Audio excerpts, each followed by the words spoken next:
essas questões ligadas ao julgamento do Bolsonaro, há muita expectativa. Estou recebendo aqui muitas mensagens da nossa audiência, bombando aqui, falando sobre a tentativa de golpe, é imprevisível, não é? Conosco a partir de agora o professor jurista Eulênio Streck, já conosco aqui.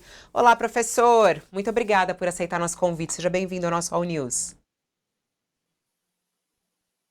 Não estou te ouvindo. Abre o som pra gente, professor, por favor. Agora vai. Está aberto agora? Agora está aberto, estou te ouvindo em alto e bom som.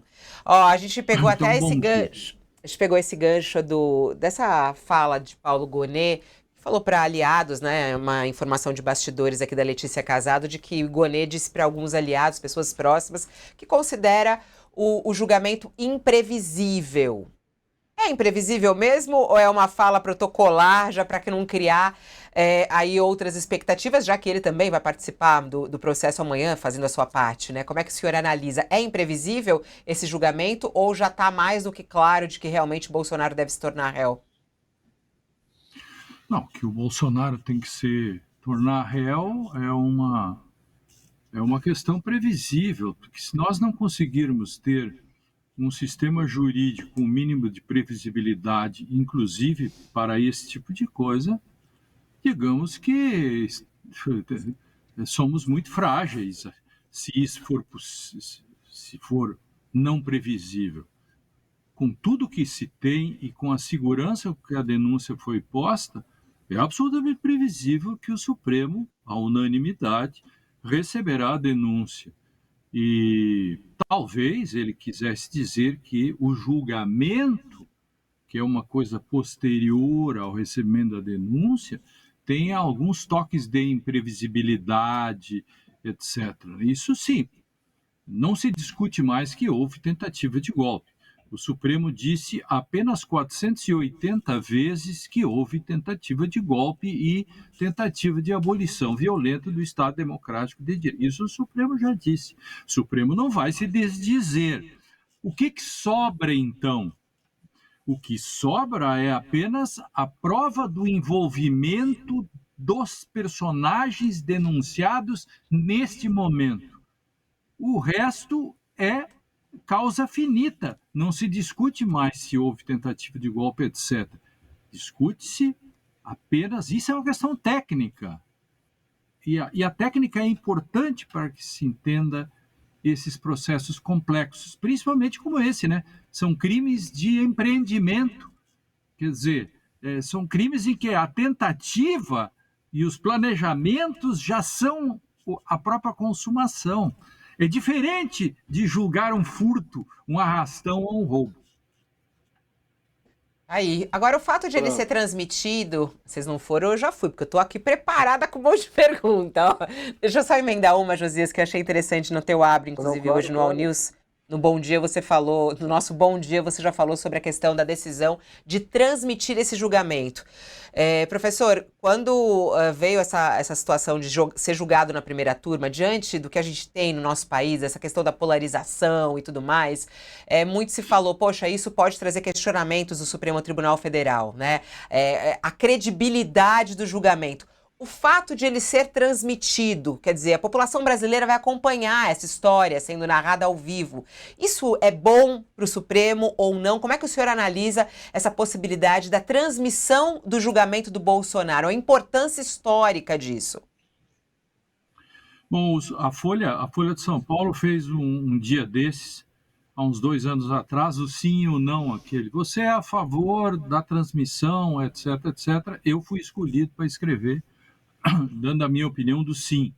Eu sou absolutamente favorável à transmissão de todos os julgamentos. Quando eu fui promotor de justiça no interior, eu inaugurei em vários lugares que eu passei a transmissão pelo rádio dos julgamentos do júri.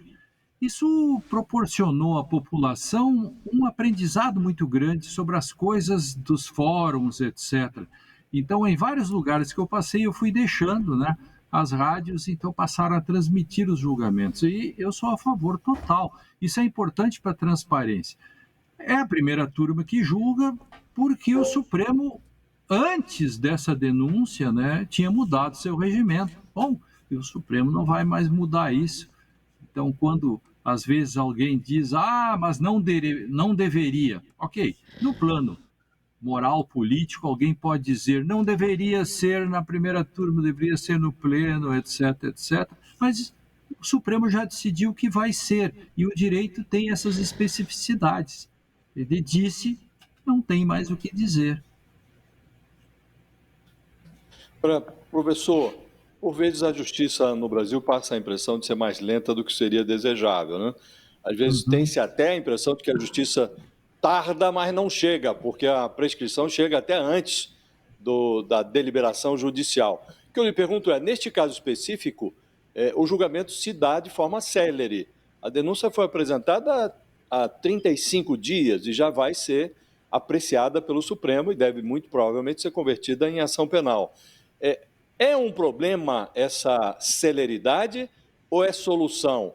Como o Supremo deve lidar com a comparação? Ainda há pouco mencionava o caso do Collor, que condenado a 8 anos e 10 meses de cadeia há 2 anos, ainda não foi emitida ou expedida a ordem de prisão contra ele, o mandado de prisão contra ele, né? Como lidar com esta celeridade? É um problema ou é solução? Bom, ele pode ser um problema e pode ser uma solução. Ele é uma solução se nós, da comunidade jurídica e da imprensa, soubermos fazer as devidas cobranças daqui para frente.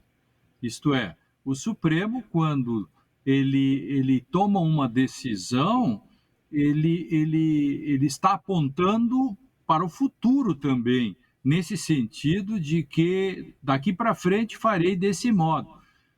Bom, a partir de agora, então, nós temos uma certeza, o Supremo terá que, nos julgamentos a ele submetidos, de deputados, etc., que tem o foro no Supremo, na primeira ou na segunda turma, ele terá que não agir como no caso Collor e em outros. Ele terá que seguir prazos parecidos, não necessariamente iguais. Ele portanto, respondendo objetivamente, ele é a solução se ele continuar a agir assim para o futuro e se todos nós soubermos cobrar isso também, né? Porque se ele não fizer assim, pode-se dizer que ele só fez assim porque era esse caso. Isso não parece bom. Pode ser uma solução. Professor, sobre a dosimetria da pena, chamada dosimetria da pena, há muita polêmica em torno do fato de os primeiros a serem julgados, os chamados bagrinhos, terem recebido uma pena alta, 17 anos. Eu pergunto o seguinte, há possibilidade de se rever essa dosimetria? Há no sistema jurídico e alguma possibilidade de essa dosimetria desses bagrinhos ser revista? Se nesses casos agora a pena for aplicada de forma diferente, os lá de trás têm uma chance de tentar que o Supremo dê habeas corpus de ofício, por exemplo, reduzindo a pena ou alguma coisa desse tipo. É difícil, não tem recurso para isso, porque os que já transitarem em julgado não têm o que fazer. Agora, se o Supremo mudar o seu entendimento, por exemplo, com relação à soma do crime de tentativa de golpe de Estado e abolição violenta do Estado Democrático de Direito, e não mais fizer concurso material e fizer um concurso formal e, portanto, diminuiria a pena desse tipo, talvez se os de trás que já estão pudessem ser beneficiados. Agora, não creio que o Supremo vá fazer isso. E, ao fazer desse modo, por exemplo, colocando... Porque, de novo, isso é técnica jurídica, né? O STJ e o próprio Supremo e os tribunais de todo o Brasil, todos os dias fazem isso que o Supremo fez nesse caso. A diferença é que, nesse caso, chamou a atenção E tem-se a impressão de que, ao cortar em fatias o imbróglio todo, a gente tem uma impressão da injustiça. Por exemplo, eu vi editoriais e já vi artigos, hoje eu vi um artigo na própria Folha, de uma jornalista, enfim, articulista, dizendo que apenas pichou com batom. Mas isso não é assim. O crime é o conjunto da obra. Isso é um crime de empreendimento. São crimes complexos em que cada um faz uma coisa, mas essa coisa não é isolada. Ninguém foi condenado só por pichar, por exemplo. Então, é nesse sentido que se cria uma espécie de lenda urbana de que a dosimetria está errada. Ela pode ser, digamos, alguém pode achá-la forte, exagerada, etc. Mas ela não foge ao padrão daquilo que todos os dias... Vejam, são 2 crimes, são 5 crimes ou 4 que são somados, que dá 14, 15, 16 crimes. Bom, acontece que um deles é a tentativa de golpe de Estado, de novo, insisto, em que os planejamentos, etc., já são a própria consumação, porque tentativa é consumação. Eu fiz um artigo agora que saiu na Ilustríssima, online, e tentando explicar isso, de como há um senso comum que confunde esses crimes com outros, né?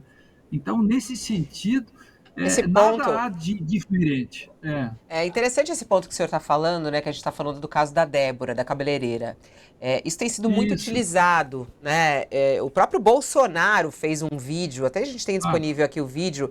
Ele fez um vídeo, aí ele faz algumas comparações, ele fala da injustiça disso, inclusive faz uma convocação para mais uma manifestação justamente em defesa dela e de outras pessoas. Vamos ouvir o que Bolsonaro está usando nas redes, isso está sendo muito compartilhado entre seus apoiadores. Depois de Alexandre de Moraes, o ministro Dino dá o segundo voto para condenar a 14 anos de cadeia a senhora Débora, profissional da área de beleza, mãe de Caio, 10 anos, e Rafael, de 7. Todos os refugiados e condenados até agora são acusados de integrar uma associação criminosa armada, num falso golpe, sem tropa, sem liderança e sem armas. Eles estão fazendo várias comparações com pessoas que cometeram outros crimes em relação a essa Débora, que foi condenada por fazer a pichação. É essa daí, né? E a questão é que ela utilizou um batom para escrever ali, perdeu o mané, né? Inicialmente ninguém sabia que era de um batom, tudo foi escrito com batom. E aí tem toda essa situação. Até o senador Alessandro Vieira esteve aqui ontem no nosso All News e ele falou sobre o projeto de lei que foi protocolado, que propõe individualizar as penas de crimes de golpe de Estado. E ele explicou que a intenção é que elas sejam mais proporcionais e tenham uma punição mais justa. Vamos ouvir o que ele disse. Ele faz uma distinção entre aquelas pessoas que efetivamente tiveram participação em atos de planejamento, organização, financiamento dos chamados atos golpistas e de todo aquele enredo descrito na denúncia principal da PGR, e os outros tantos, quase milhares, que participaram do momento de ação em multidão, aqueles atos do 8 de janeiro.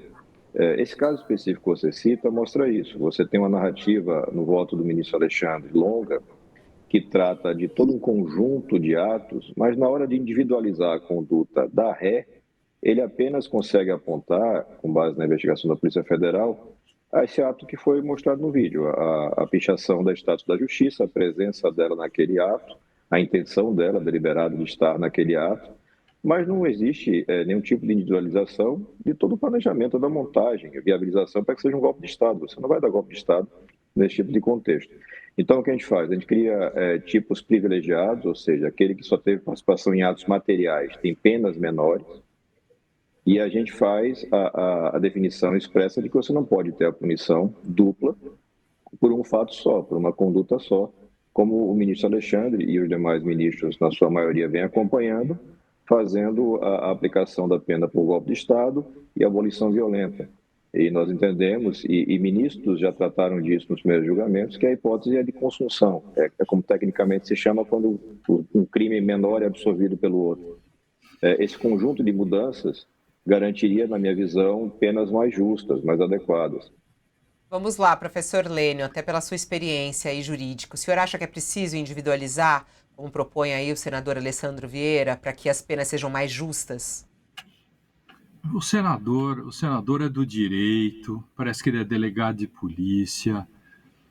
Não está correto o que ele está dizendo tecnicamente. Primeiro, ele está fazendo de novo uma lenda urbana que se cria. O senador está equivocado porque ele está confundindo como se isso fosse um furto ou um crime que tenha planejamento, etc., tentativa, consumação, etc.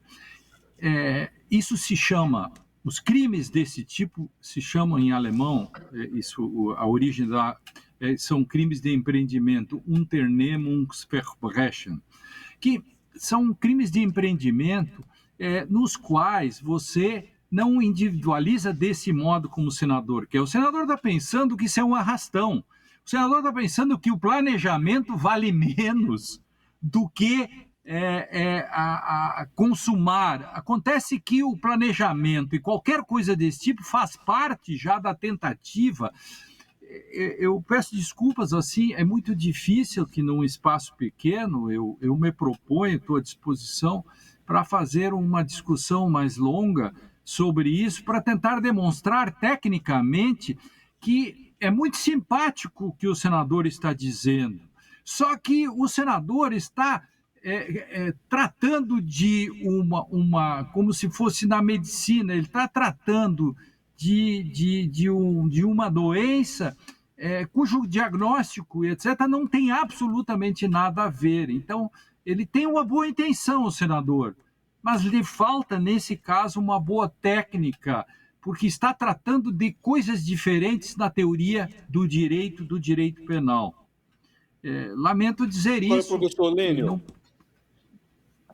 para ficar em coisa parecida, em doença parecida, abstraindo o oportunismo do Bolsonaro, que fala de tentativa de golpe como se fosse um movimento que surge por combustão espontânea, é um crime sem capo, não é uma trama sem chefe.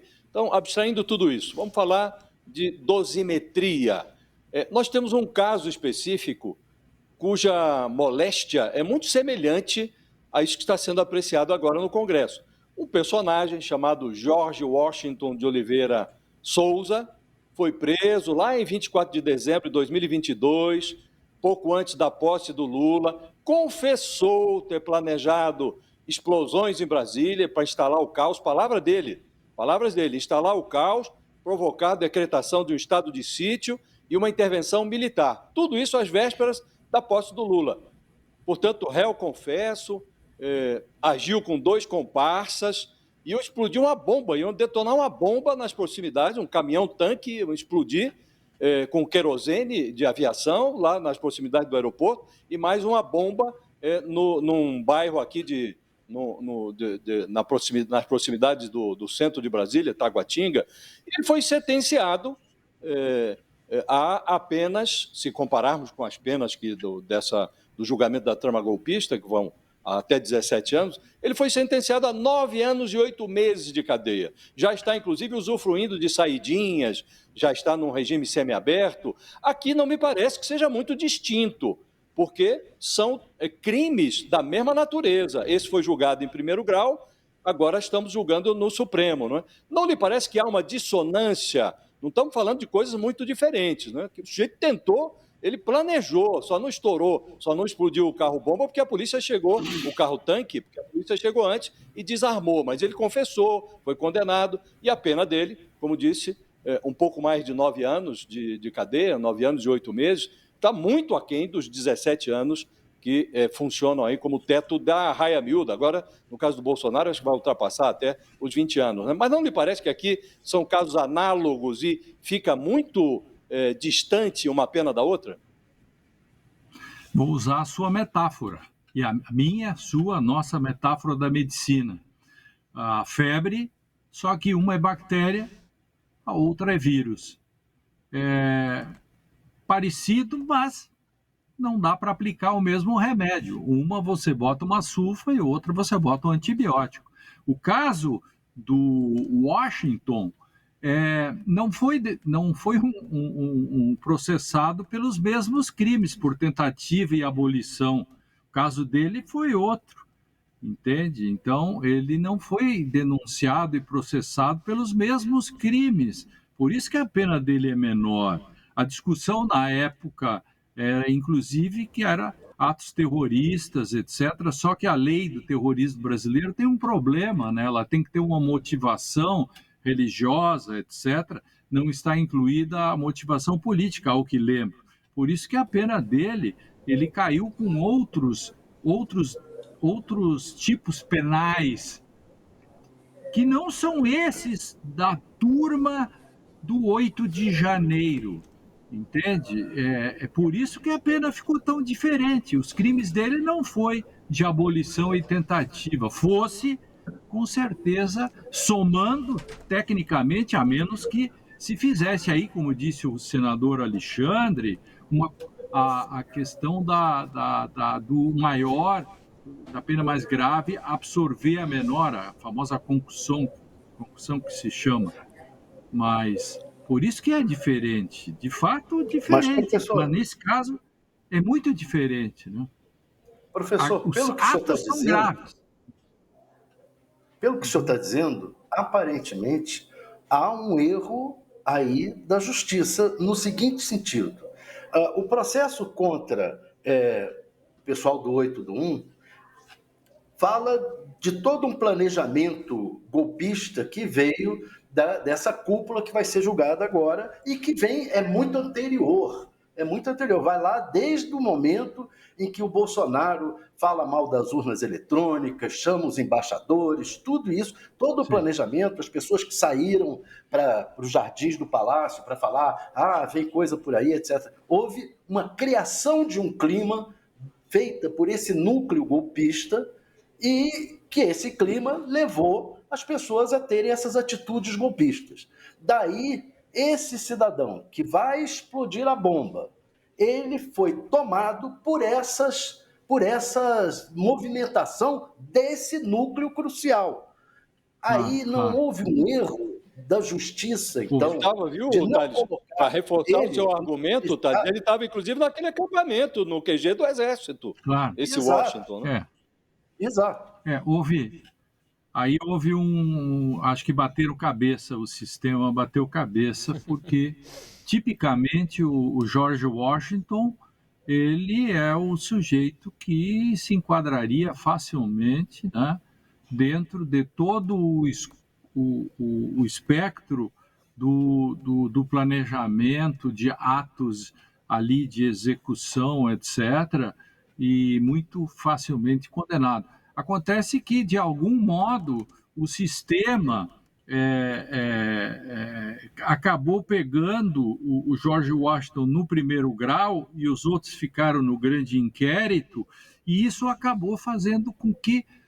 E isso tem sido pouco discutido, você tem razão.